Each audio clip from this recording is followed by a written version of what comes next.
this is Cindy Alexander, Early Childhood Principal, and I'm so glad you could come and be with us for our curriculum session.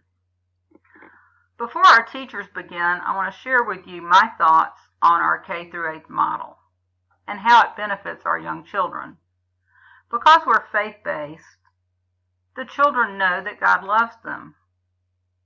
The children also know that they're part of a school family. We focus not only on academics, but also social, physical, emotional, and spiritual. We don't pressure the children. The kids are allowed to stay kids without feeling as though they're needed to act older.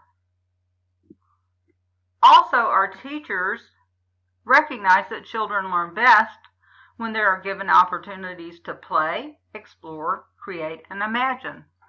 I hope you enjoy these curriculum sessions and all our wonderful teachers are doing for your children. Have a wonderful day. Hey pre-K parents, my name is Annie Hollett. I am the Early Childhood Reading and Technology teacher. I'm going to tell you a little bit about myself, and then I'm going to tell you about the role I play in your child's education. I grew up here in Atlanta. I went to Holy Innocents Episcopal School. I then went off to the University of Alabama and got my degree in elementary education. Once I graduated, I moved back to Atlanta to become a teacher here at St. Martin's. I've been at St. Martin's for 7 years. The first 5 were in kindergarten, and this is my second year as the early childhood reading and technology teacher. I have my master's in reading education from UGA, and I'm also in the process of getting my associate level Orton Gillingham certification. So in pre-K, your child will be coming to me 1 time a week for about 20 minutes in a group of 4 to 6 kids. This is the perfect time for individualized reading instruction. And during that time, we will be working on the letter of the week, the sound that letter makes, and all the letters we've learned before. So each lesson is a very systematic approach, and it's the same structure each time, so the kids can really get into a routine. So we'll start off with the letter of the week book. We will then do a silly smartboard lesson, which I like to call it, and your child will be leading that as we go through the year. And then we'll play a fun game to help practice all the letters and the sounds. Towards the end of the year, we'll be working on concepts such as syllable counting and rhyming, and we'll also be working on reading comprehension throughout the year as well. This is such an important time in your child's education to be teaching these pre-reading skills. So if you ever have any questions at any time, please feel free to email me, even if it's just a game recommendation. I am happy to help how I can. Please continue to show your love for reading to your children because they will thrive off of it and they will want to become great readers as well. I'm also going to tell you a little bit about the school website. And so the school website is going to be used by all of the teachers as more of a resource board rather than something that they're updating all the time.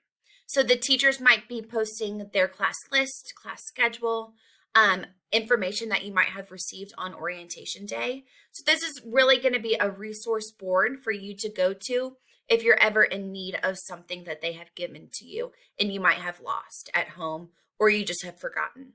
So use the St. Martin's website for a resource board. You're going to use Seesaw for virtual learning or distance learning and just to check in on what your child's doing throughout the week.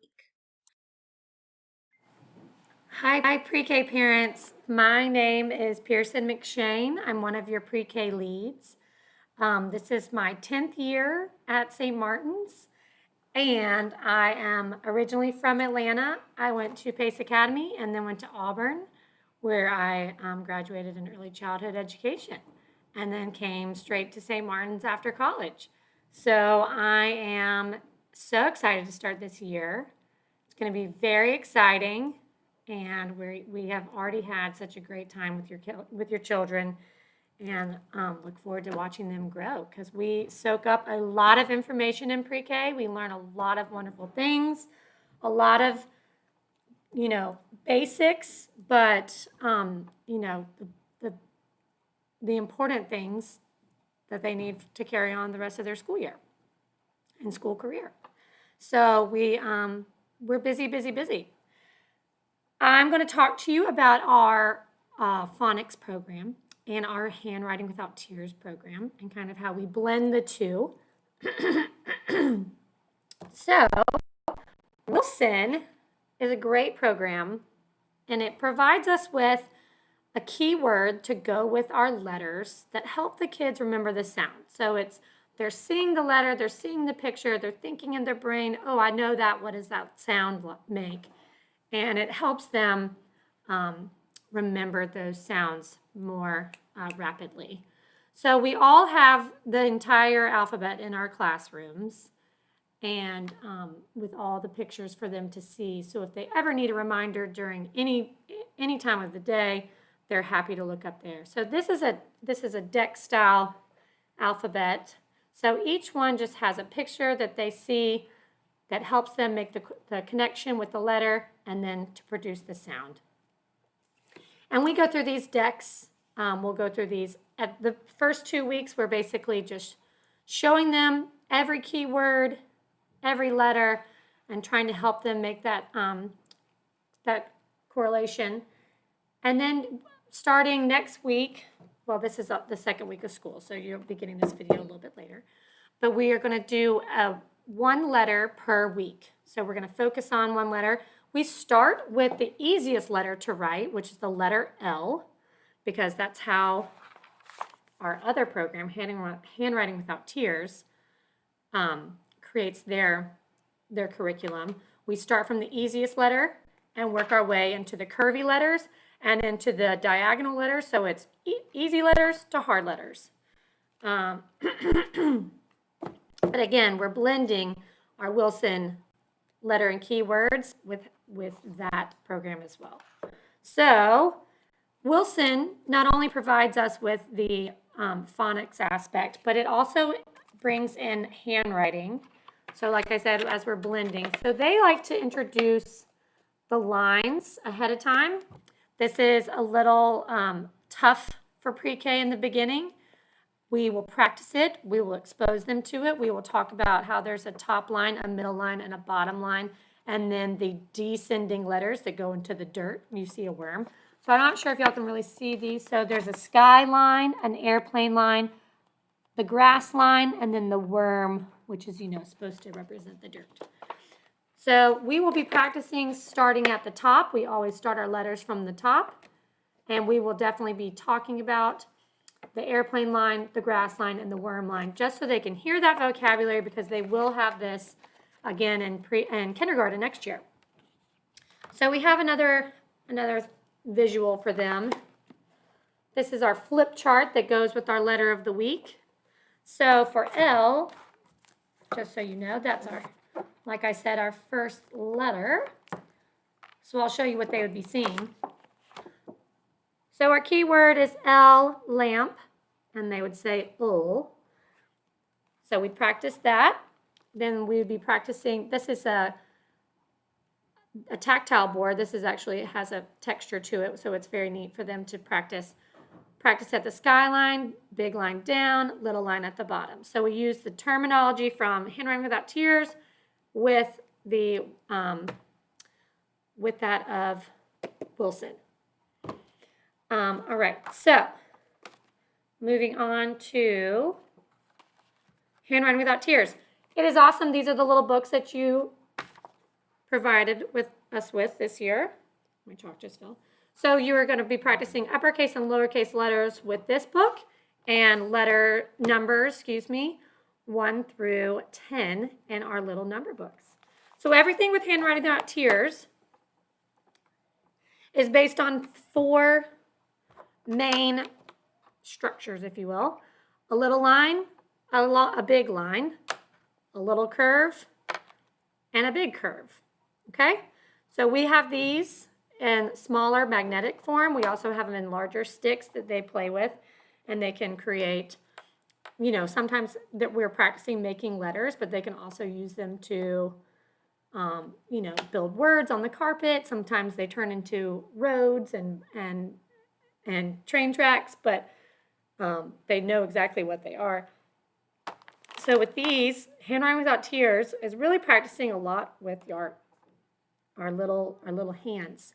It's very important for them to be working on their fine motor skills because this is when they're really developing those muscles that they need in their hands to hold pencils and crayons and markers and scissors and all those things. So things are small.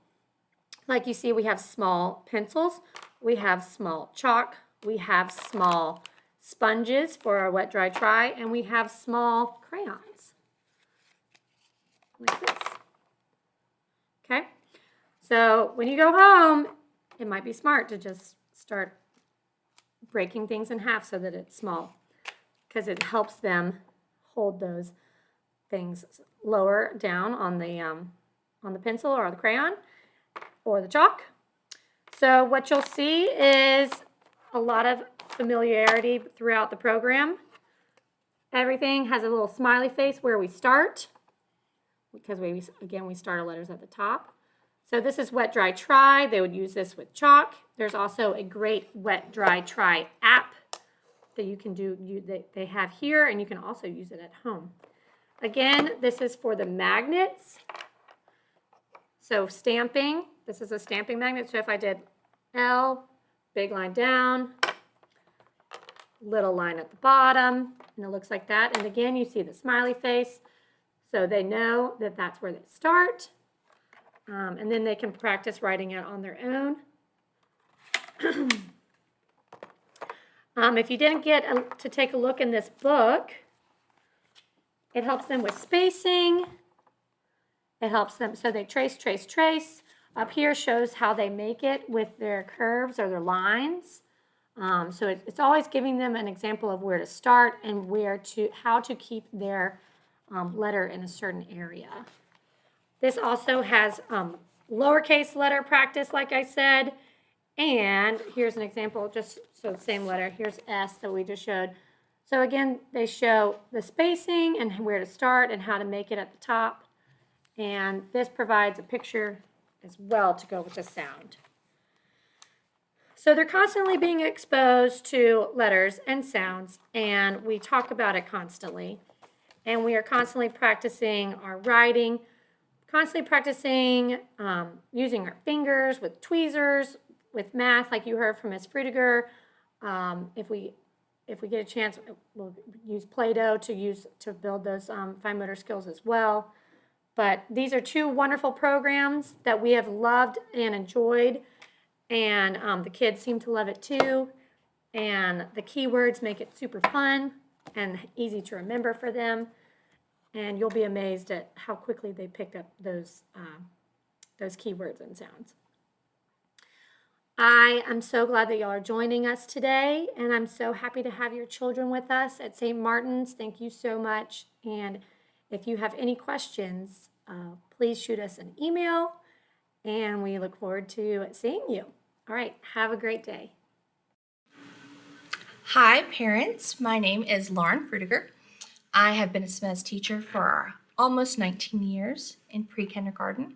So I am happy to be here today to explain some of our curriculum and some of our routines and the most important values that we are instilling in our pre-kindergartners. I'm going to talk today about character development, which is just a big word we know that 4 and 5-year-olds have big feelings. We, on the first day of school, talk about feeling worried, feeling shy, all these things that we know. I know some 4 and 5-year-olds bound into pre-K, ready to go, ready to rock. But some, it takes a little urging, a little nudging, some extra hugs, and we understand that. So we talk about those big feelings and that it's okay to have them. In pre-K, we use a lot of children's literature to help reinforce these concepts. Of course, the first day of school, we might read Mama, Llama Llama, Mrs. Mama, if we're having a child, or Stella Luna, if a child is suffering from separation anxiety or something like that. But again, we use lots of children's literature. Just today, we read My Mouth is a Volcano, which compares an erupting volcano to the interrupting of a 4 and 5-year-old. So I know that you guys can empathize with me with one child. Imagine 16 or 17 and trying to get your words out. So today we talked about how we don't interrupt, how we need to raise our hand if we want to speak, those sorts of things. So also we have Each pre-K class has a set of rules, very easy, very basic rules, routines for us to follow. Typically, it's Give Me Five, which is crisscross applesauce, ears are listening, very simple. Eyes are watching, hands are still, and lips are zipped. So we try and keep it very visual for them. We know they are 4 and 5 years old. All right. And in addition to that, I'm going to talk about mathematics with you. One of my favorite subjects. We use a curriculum called Everyday Math, and we do math every day. It's something that we want them to become accustomed to, not intimidated by. We use lots of fine motor work. Any math activity that we do is probably going to have some aspect of fine motor skills with it. If you can tell, we give them a number and have them punch out. This is the old school puncher, but for 4 and 5-year-olds, I might start them out with this easy thing here. But like I said, yesterday we did some sorting and we used tweezers. Anything fine motor. We use games a lot in our everyday mathematics curriculum. Anything that has spinners on it where they have to thump. This is very difficult for your typical 4 and 5-year-old. Anything that has die, we start with the large die and move on to the smaller ones. We cover everything from weights and measurement, scales, measuring dinosaurs, that sort of thing. So mathematics, we keep it very fun, very engaging, and we really want it to help strengthen those fine motor skills as well as strengthen their ability to do math in their head. So we are going to do a lot of patterning in math. So anything like this, your child would bring home with them, because right now I know we're in the midst of COVID, so we're all concerned about sanitizing, and anything like this would be your child's to take home. So we're not reusing these things like this. But anything that we are reusing, please be assured that we are sanitizing, cleaning constantly. I'm not wearing my mask right now doing this because my class is not here and I wanted you to be able to see me. But our masks are staying on in the classroom and we are trying to keep things very clean and very sanitized. But I hope that answered some questions for you about math and character development. So when you speak to your child, you can ask, hey, what are the routines in your classroom? My classroom, Miss McShane, Miss Linden's classroom, we're not exactly the same, but typically we're on the same wavelength as far as our routines that we do every day and our expectations of a 4 and 5-year-old, because we know they're 4 and 5. But I'm so pleased to speak with you today, and I hope if you have any questions about any of the curriculum that you'll reach out to any of us in pre-K. Thanks a lot. See you soon. Hi, my name is Jennifer Linden. I teach pre-K, and I have been teaching for close to 20 years now. I live around the area. I live in Ashford Park, and I'm excited to talk to you guys today. So today I'm going to talk to you a little bit about routine and our schedule. Routine in pre-K is extremely important. You're going to be amazed at how much growth your children have this year. From everything from getting dressed to doing little things around the house, doing jobs around the house. This is a year where they really want to kind of get their independence and do more things. So let them. In our class, we have a very structured class, but that doesn't mean that they're not playing. It just means that they get used to our routine. So in the morning, our class comes in and they'll have some work on the table. It'll be morning work. Sometimes it's just a coloring page. Sometimes it might be review of a letter that we've been working on. It's always going to be something that they've already done or similar to what they've already done as the year goes. So later on in the year, I might be like, yeah, we've done worksheets like this, or we've done some work like this, and you know how to do it. So they'll be able to do it on their own. But that's later in the year. So for right now, a lot of what we'll do is they'll have some games on the table where they're working their picture fingers or anything like that. There might be a coloring sheet, like I said, might be some tracing and some cutting, just real simple things to begin the year out with. And then we get more complex as the year goes. Then we have circle time. And in circle time, we go over our morning message, where they learn what the day of the week is, what we have, and I tell them what we're going to be working on during the day so that they kind of have an idea of what to be prepared for during the day. We will also go over our calendar. We do days of the week, our weather, how many days of school that we've been in. They'll get their jobs. They'll get assigned to whatever center they're going to each day. And if you look up here, this is our daily schedule. So our kids are going to be going different places each day. So on Monday, well, I shouldn't say they go to different places each day because this year most everybody stays in the room. But usually we go someplace. So on Monday, our librarians will come into the class and they'll read them a book, and they're going to be starting to check books out. They'll bring books with them to check out. Then we'll have guidance later in the day. In between this time, we have our time to work in the classroom. We'll do small centers. We'll do small group work where Ms. Dodson and I call them over to do work. And we go outside, we have snack, all that kind of fun stuff during the time. We also have chapel every week on Tuesdays at 9:40. And these schedules vary from each class to class. But then we go to science and we have music and movement. On Wednesday, we have French come in, and then the kids go to reading group for about 20 minutes each.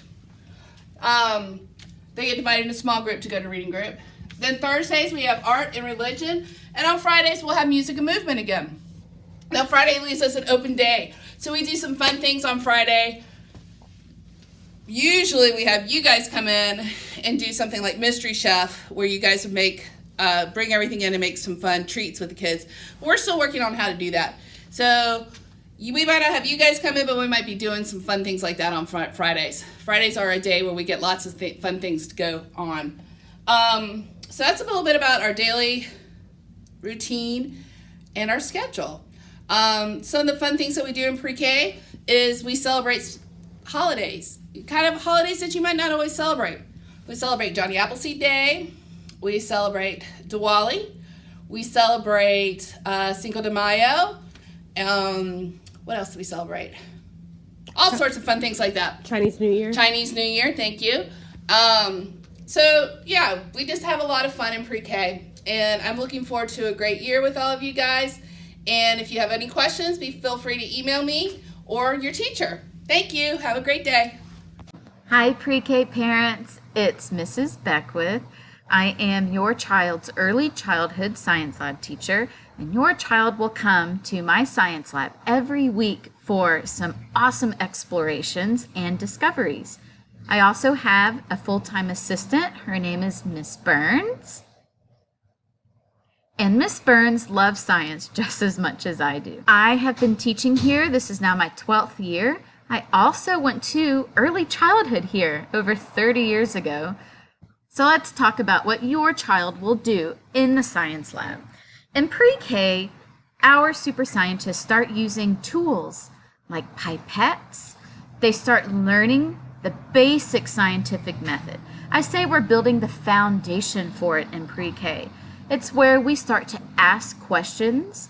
We learn about what a hypothesis is, and we test our hypothesis with an experiment, and then we do a conclusion at the end. Pre-K children love to do science experiments. And the most exciting part is that your child gets to take home almost every single experiment we do. So then they get to teach you about it.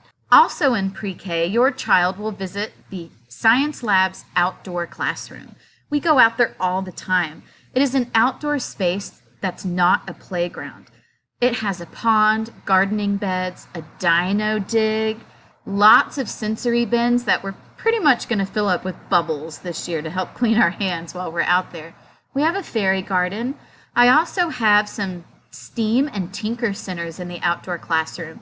We have ramps that are made to be outdoors, and we have marble runs. Every week when your child comes into the science lab, they get to explore our critter corner with all of our animal friends. We have a hamster named Hamilton. We have a turtle. We have a tortoise, a blue-tongued skink from Australia. We have white tree frogs, even a 12-year-old goldfish named Mrs. Goldfish. We have tons of bugs and insects your children will become familiar with. And children really love to explore the critter corner. So if your child becomes a virtual learner, they will get a video from me every single week right here in the science lab. So even though they're at home, they will still get an awesome science experiment, and I will have activities that you can do at home. I can't wait to see all of your children. I hope you have a great year. Bye.